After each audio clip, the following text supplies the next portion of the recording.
Welcome to VN everyone. While Vietnam is known as a tropical country, during the winter months, especially in the north, it can get very cold. But don't worry, I'm here to give you the deal and what you can expect if you decide to spend your time in Hanoi during this cold and dreary season. If you've never been to Vietnam, then you're probably assuming that the entire country is hot all year long. While this may hold true in the south, where temperatures can range anywhere from 18 degrees Celsius to about 27 degrees Celsius, it's just not the case in Hanoi. Temperatures here can dip as low as to 9 degrees and get as high as 18 degrees during the winter season. In addition, during this time of year, there are very little days of sunlight. The weather is usually overcast with some slight rain, and it just makes the overall mood very gloomy. Luckily, it isn't as cold as the previous days, but as you guys can see, people here are still bundled up. If you've never visited Hanoi before, you're most likely perplexed on how it can get so cold here. Well, in my last video, I stated that Hanoi is a city of lakes, and having so many bodies of water within the city adds to the moisture level, thus raising the humidity and contributing to the cold. Yes, you're probably thinking it can't be that cold, but trust me, if you decide to stay long-term here and once your body acclimatizes to the weather, you will be cold. To be frank, it's just a different type of cold that gets into your bones and will make your body shiver. I would equate it to stepping out of the shower with the windows open on a winter's day. Most, if not all, apartments and houses in Vietnam are made of concrete, and this can pose a real challenge for insulation. Oftentimes, your own living area can feel a lot colder than the actual outside temperature, but don't worry, there are a few ways that you can combat this. The first is to turn on your heater, and this is what it looks like. Most apartments will usually come with a two-way heater, meaning that it can act as an air conditioner during the summer months and as a heater during the winter months. I stated before that the humidity level in Hanoi can get pretty high, so an extra appliance that you may need to purchase is a dehumidifier. This will remove the moisture from within your living quarters, thus making it a lot less cold as well. Another problem with living in an area with high humidity is that if you have clothing that sits there for a long time, it can eventually develop mold, so I would highly suggest that once in a while you open up your closet to allow the air to circulate. One of the worst things about Hanoi's winters, and I'm pretty sure most teenagers and mothers out there living in this city would agree with me, and that is having to wash dishes.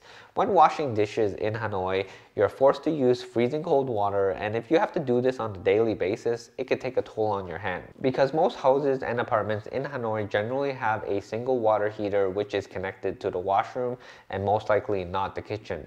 Therefore, you're left with no choice but to use ice cold water. Fortunately for me, my apartment does have a central water heater, so I don't have to use a lot of cold water to be able to wash the dishes, but I never wash the dishes anyways, so on with the next point. In most washrooms, there will generally be a water heater, and most of the time it will be located somewhere up there. Before taking a shower, you have to turn on the water heater for 10 to 20 minutes, waiting for the water to heat up. Depending on the size of your water heater will dictate how long or short you can take a warm shower. Of course, the bigger the water heater, the more warm water you will have. Do be careful with these water heaters though, because they can heat the water to such a high temperature you can end up scalding yourself if you're not careful when adjusting how hot or warm the water is. Alright, enough of this, but let's just get out and see what it's like outside.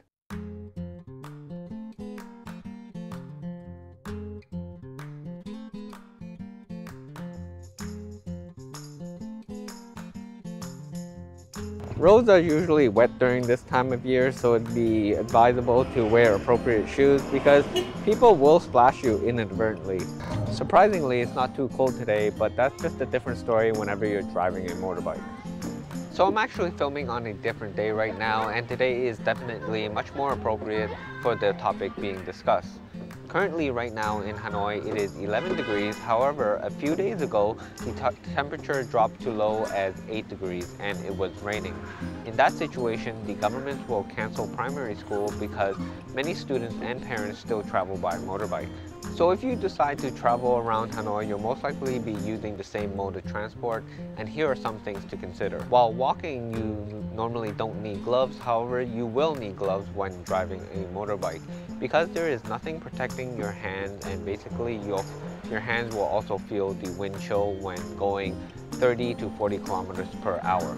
The second thing was something I didn't do for a very long time until it got pretty cold, and that is to wear a scarf. Although it doesn't feel that cold, having a draft constantly go down your neck and hitting the core of your body is pretty uncomfortable, so yeah, wear a scarf.